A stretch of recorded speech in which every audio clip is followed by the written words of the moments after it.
This is the story of a man named Stanley. Stanley worked for a company in a big building where he was employee number 427. Employee number 427's job was simple. He sat at his desk in room 427 and he pushed buttons on a keyboard. Orders came to him through a monitor on his desk, telling him what buttons to push, how long to push them, and in what order. This is what employee 427 did every day of every month of every year. And although others might have considered it soul-rending, Stanley relished every moment that the orders came in, as though he had been made exactly for this job. And Stanley was happy. And then one day, something very peculiar happened. Something that would forever change Stanley. Something he would never quite forget. He had been at his desk for nearly an hour when he realized that not one single order had arrived on the monitor for him to follow. No one had showed up to give him instructions, call a meeting, or even say hi. Never in all his years at the company had this happened, this complete isolation. Something was very clearly wrong. Shocked, frozen solid, Stanley found himself unable to move for the longest time. But as he came to his wits and regained his senses, he got up from his desk and stepped out of his office.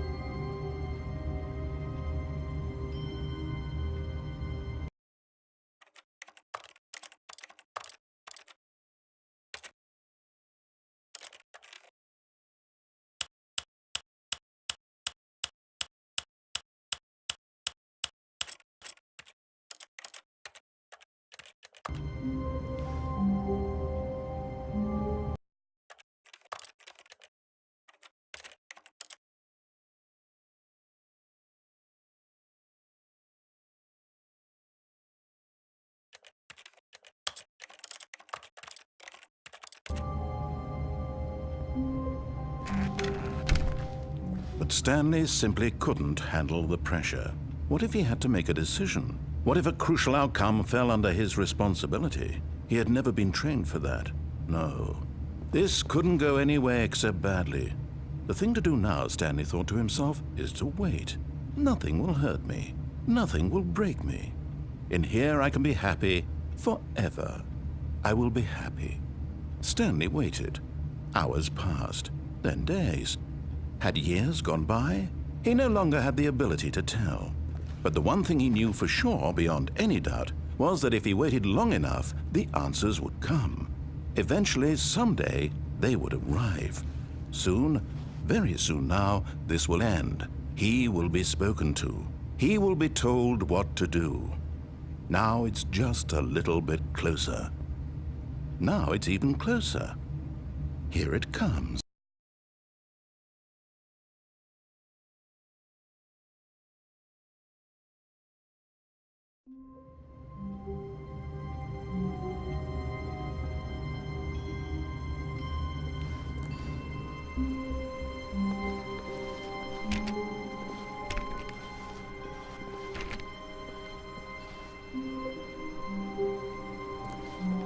All of his co-workers were gone. What could it mean? Stanley decided to go to the meeting room. Perhaps he had simply missed a memo.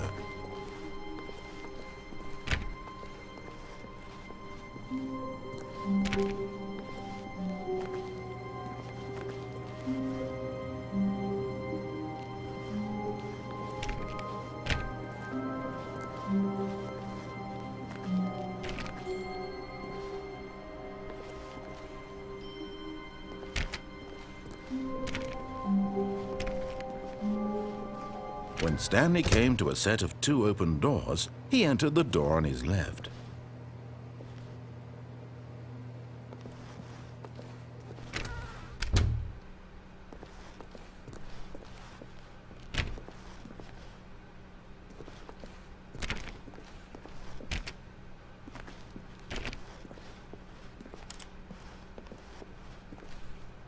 Yet there was not a single person here either. Feeling a wave of disbelief, Stanley decided to go up to his boss's office, hoping he might find an answer there.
Stanley stepped into the broom closet, but there was nothing here, so he turned around and got back on track.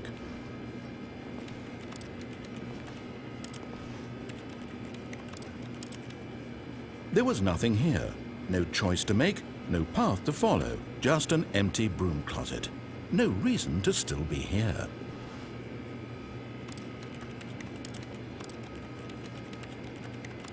It was baffling that Stanley was still just sitting in the broom closet. He wasn't even doing anything.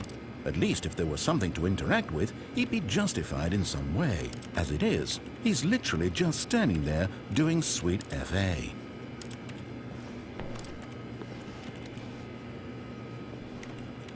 Are you really still in the broom closet? Standing around doing nothing? Why? Please offer me some explanation here. I'm genuinely confused.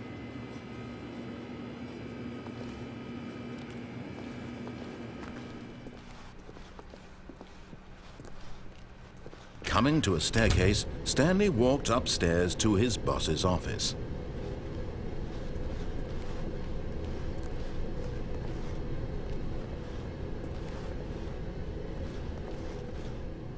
But Stanley just couldn't do it. He considered the possibility of facing his boss. Admitting he had left his post during work hours, he might be fired for that. And in such a competitive economy, why had he taken that risk? All because he believed everyone had vanished? His boss would think he was crazy. And then something occurred to Stanley. Maybe, he thought to himself, maybe I am crazy. All of my co-workers blinking mysteriously out of existence in a single moment for no reason at all? None of it made any logical sense. And as Stanley pondered this, he began to make other strange observations. For example, why couldn't he see his feet when he looked down? Why did doors close automatically behind him wherever he went? And for that matter, these rooms were starting to look pretty familiar. Were they simply repeating? No, Stanley said to himself, this is all too strange. This can't be real. And at last, he came to the conclusion that had been on the tip of his tongue. He just hadn't found the words for it. "I'm dreaming!" he yelled. "This is all a dream." Oh, what a relief Stanley felt to have finally found an answer, an explanation. His co-workers weren't actually gone. He wasn't going to lose his job. He wasn't crazy after all. And he thought to himself, I suppose I'll wake up soon. I'll have to go back to my boring real-life job pushing buttons. I may as well enjoy this while I'm still lucid. So he imagined himself flying and began to gently float above the ground. Then he imagined himself soaring through space on a magical starfield, and it too appeared. It was so much fun, and Stanley marveled that he had still not woken up. How was he remaining so lucid? And then perhaps the strangest question of them all entered Stanley's head. One he was amazed he hadn't asked himself sooner. Why is there a voice in my head dictating everything that I'm doing and thinking? Now the voice was describing itself being considered by Stanley, who found it particularly strange. I'm dreaming about a voice describing me, thinking about how it's describing my thoughts, he thought. And while he thought it all very odd and wondered if this voice spoke to all people in their dreams, the truth was that, of course, this was not a dream. How could it be? Was Stanley simply deceiving himself, believing that if he's asleep, he doesn't have to take responsibility for himself? Stanley is as awake right now as he's ever been in his life. Now, hearing the voice speak these words was quite a shock to Stanley. After all, he knew for certain, beyond a doubt, that this was in fact a dream. Did the voice not see him float and make the magical stars just a moment ago? How else would the voice explain all that? This voice was a part of himself too. Surely, if he could just... He would prove it. He would prove that he was in control, that this was a dream. So he closed his eyes gently, and he invited himself to wake up. He felt the cool weight of the blanket on his skin, the press of the mattress on his back, the fresh air of a world outside this one. Let me wake up, he thought to himself. I'm through with this dream. I wish it to be over. Let me go back to my job. Let me continue pushing the buttons. Please, it's all I want. I want my apartment and my wife and my job. All I want is my life exactly the way it's always been. My life is normal. I am normal. Everything will be fine. I am okay.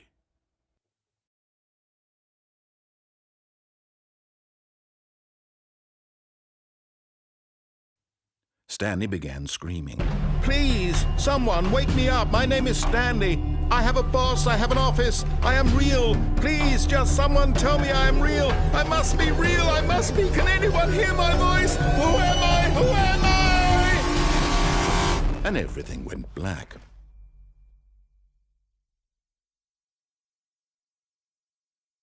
This is the story of a woman named Mariella.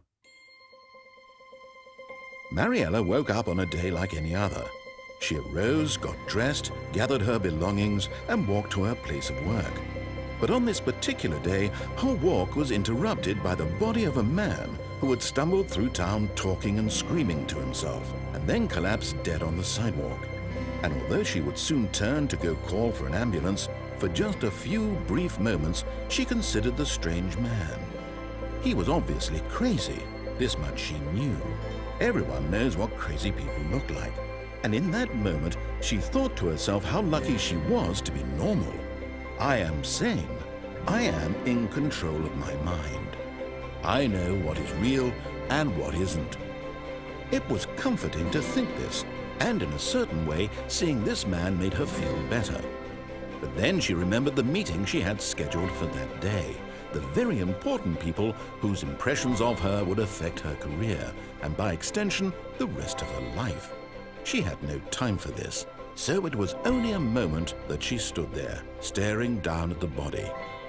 And then she turned and ran.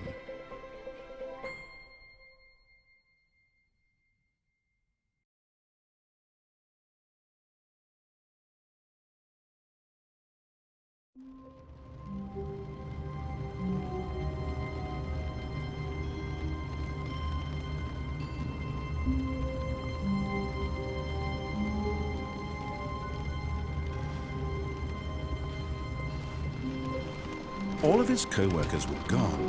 What could it mean? Stanley decided to go to the meeting room. Perhaps he had simply missed a memo.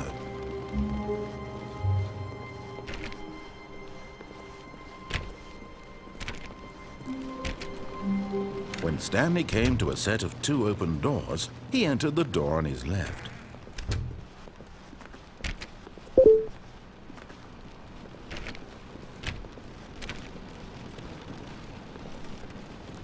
Yet there was not a single person here either. Feeling a wave of disbelief, Stanley decided to go up to his boss's office, hoping he might find an answer there.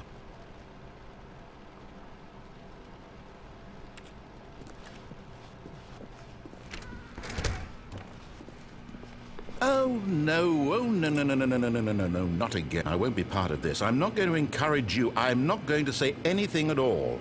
I'm just going to be patient and wait for you to finish whatever it is you enjoy doing so much in this room. Please take your time.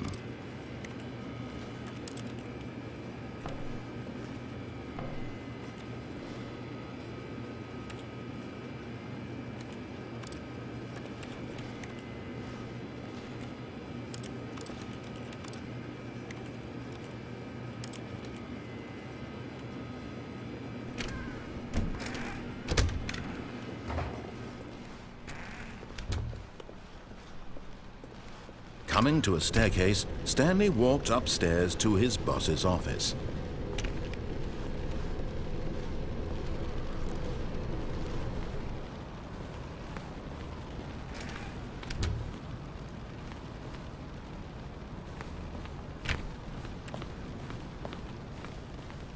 Stepping into his manager's office, Stanley was once again stunned to discover not an indication of any human life.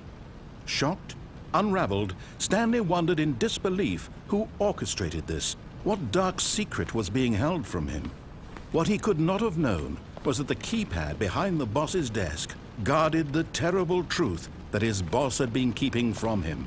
And so the boss had assigned it an extra secret PIN number. 2 845. But of course, Stanley couldn't possibly have known this. Yet incredibly, by simply pushing random buttons on the keypad, Stanley happened to input the correct code by sheer luck. Amazing. He stepped into the newly opened passageway.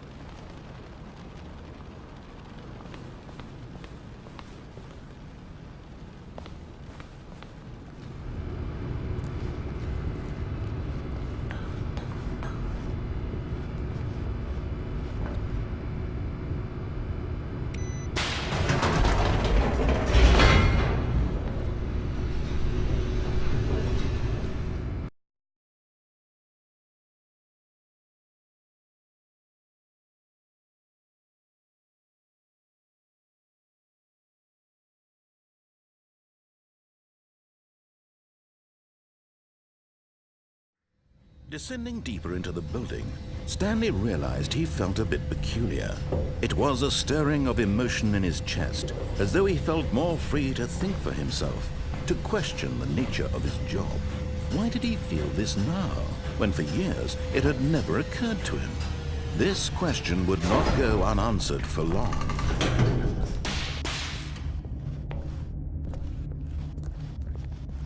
Stanley walked straight ahead through the large door that read Mind Control Facility.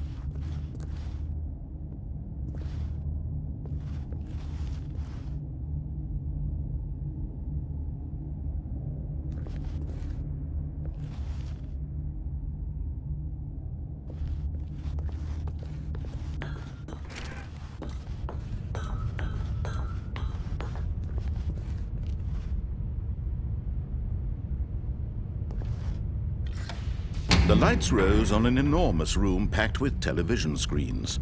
What horrible secret did this place hold? Stanley thought to himself. Did he have the strength to find out?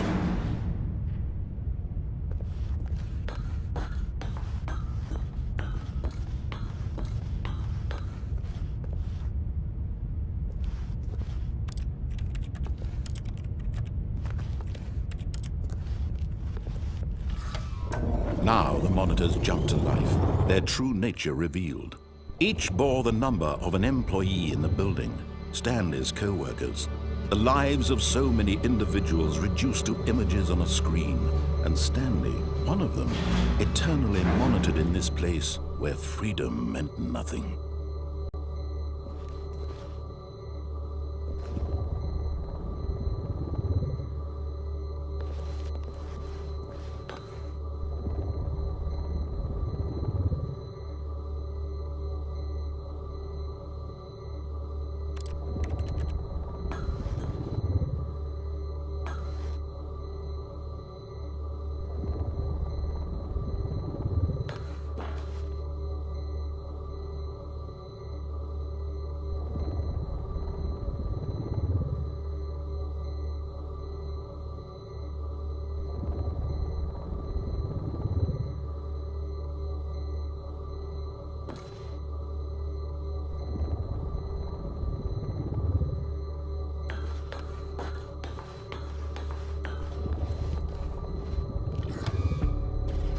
This mind control facility, it was too horrible to believe. It couldn't be true. Had Stanley really been under someone's control all this time? Was this the only reason he was happy with his boring job? That his emotions had been manipulated to accept it blindly?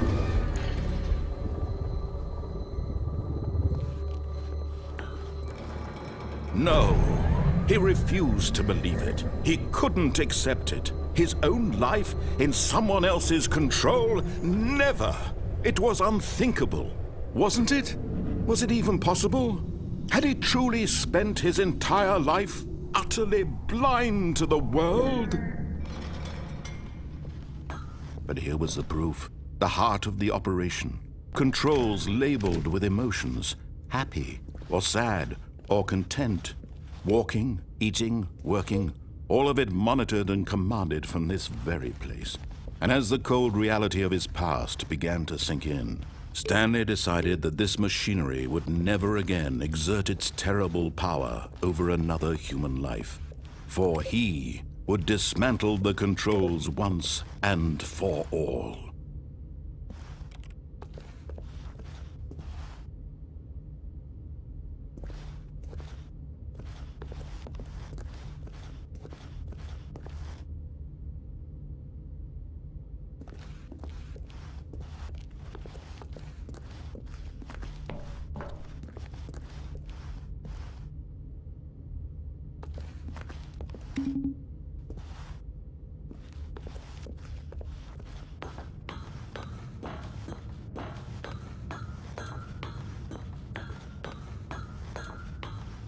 And when at last he found the source of the room's power, he knew it was his duty, his obligation, to put an end to this horrible place and to everything it stood for.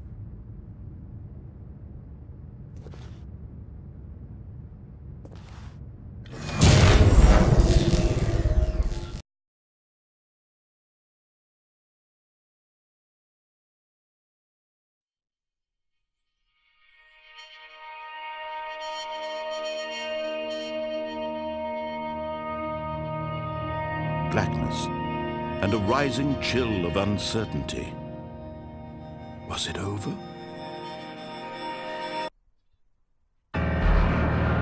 Yes! He had won! He had defeated the machine, unshackled himself from someone else's command. Freedom was mere moments away. And yet, even as the immense door slowly opened, Stanley reflected on how many puzzles still lay unsolved. Where had his co-workers gone? How had he been freed from the machine's grasp? What other mysteries did this strange building hold? But as sunlight streamed into the chamber, he realized none of this mattered to him, for it was not knowledge or even power that he had been seeking, but happiness. Perhaps his goal had not been to understand, but to let go. No longer would anyone tell him where to go, what to do, or how to feel. Whatever life he lives, it will be his. And that was all he needed to know. It was perhaps the only thing worth knowing. Stanley stepped through the open door.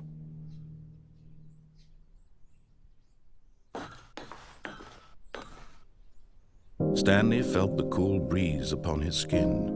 The feeling of liberation, the immense possibility of the new path before him. This was exactly the way, right now, that things were meant to happen. And Stanley was happy.